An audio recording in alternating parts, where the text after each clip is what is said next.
l'économie sociale et solidaire figure parmi les 5 grandes initiatives nationales contenues dans le programme Liggéeyal ëllëg de Monsieur le Président de la République.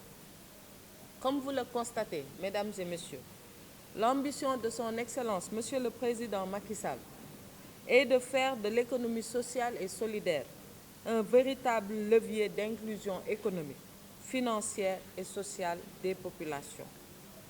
Pour cela, mon département entend concevoir et mettre en œuvre, avec vous les acteurs, un modèle d'entrepreneuriat économique plus adapté et plus soutenable, qui permet d'intégrer une voie de développement économique durable, générant des revenus conséquents.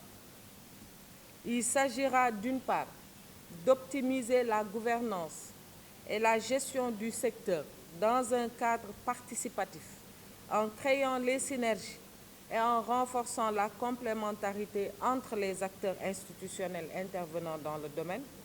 D'autre part, renforcer l'ancrage territorial des actions et impliquer les collectivités territoriales pour qu'elles soient le véritable moteur de développement du secteur dans un cadre de planification stratégique.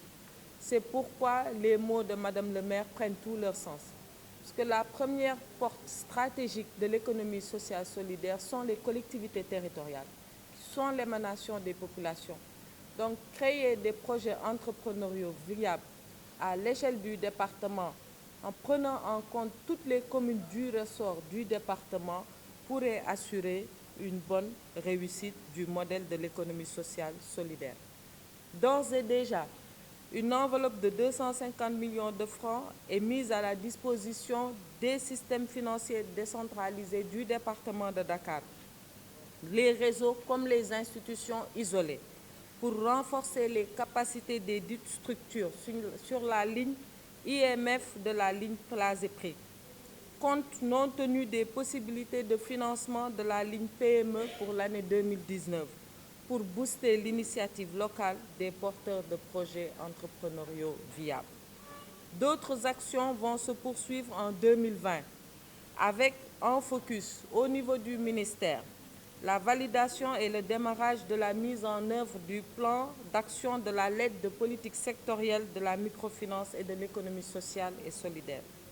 L'élaboration de la loi d'orientation du secteur de l'économie sociale et solidaire, la mise en place d'un cadre de concertation entre les différents acteurs du secteur, notamment la PSFD, les bénéficiaires et les autres acteurs institutionnels, pour créer les conditions de régulation du secteur de la microfinance, notamment dans son volet taux d'intérêt.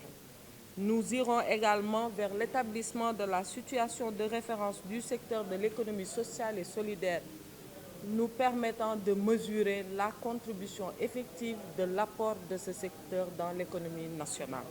Telles sont les quelques orientations que je voulais partager avec l'auguste Assemblée.